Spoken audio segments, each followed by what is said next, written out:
Pleased to be joined by Atlanta Fed President Raphael Bostic, who's, I guess, well, it was a tradition, but until we broke it with the 2 years being off, and we are finally back here together. You were watching the data with interest. This is one of the key things that you're looking at. The core PC indicator did come down 4.6%. Are you ready to stop raising rates? That'd be a lot. That'd be asking a lot. You know, for me, I think this is a sign that the economy is starting to respond to our policy in ways that we'd hope.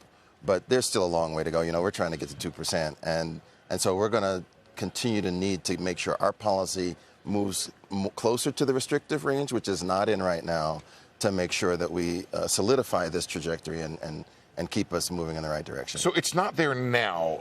What is restrictive to you, and how restrictive do you have to be, do you feel? So for me, I think restrictive is somewhere in the 3.5 to 3 3/4 range. Okay. And I'm hopeful that we can get there by the end of the year. So I'm really hoping that we can get to a place where we can get to a restrictive posture, see the data continue, hopefully in the trajectory that it is moving, and then just sit there and let our policies work through the economy. So you don't see a need to go further than that range that you want to get to. Well, before I get to that, I do have a question. Explain restrictive, because there's a lot of talk about what is the right, you want to get to neutral, but if inflation is 4.6, how could neutral be 2.5%, which is 2 points lower than that? So this is a complicated thing. You tell me. I actually just got an email from my research director who said we should not stop using the word. We should stop using the word neutral altogether, and just really focus on making sure our policy does the things that we want it to do, which is to get it to restrictive. We need to bring inflation down. That's the most important thing. Right. And I think it's also important to remember, this is an unprecedented construct that we have.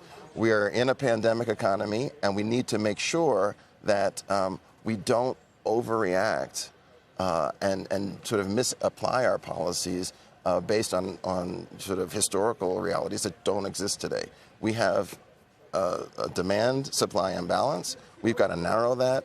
And I'm hopeful that the supply side can do some of the work so that our policies don't have to go as far as they might otherwise. So you get to the 3.5, 3 3/4 range, and is your idea that you stay there for a while? If we see the data, if we see the economy continuing to slow in the ways that I would hope it would, I'd be comfortable staying there and just sitting there and letting the policy play out, letting the economy absorb what we've done, and then hopefully it will get us closer to the 2% on its own. So I think we have a chart there, Fed rate outlook, which is how the market is priced. The market has these cuts built in after it reaches a peak rate of 380. Would you suggest that the market is sort of wrong to have those cuts built in?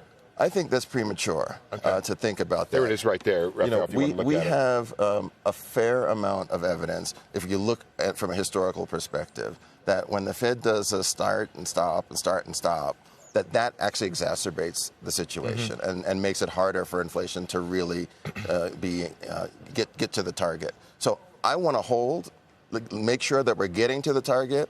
A word I'm starting to use a lot more now is resolute and purposeful, to say once we have an idea and a strategy, we've got to stick to that and only let the exceptional outcome drive a move from that. What would it take for make you feel that, hey, we've got inflation under control? When you see the numbers today, Rick, who does a wonderful job, I think, laying out those numbers, I could never do that. It's come down. It was a peak of 5 and change before. Now it's down to 4.6. So there has been a downward trajectory. Do you feel like you're confident that maybe we're on the right track here? I'm hopeful we're on the right track. You know, as a central banker, we're supposed to be skeptical and nervous all the time. Right. And so I'm going to continue to do that. I do think we're starting to see some positive signs. We're seeing, particularly on the goods side, inflation is really starting to come down dramatically. Services are still trending up, so there's still work to do.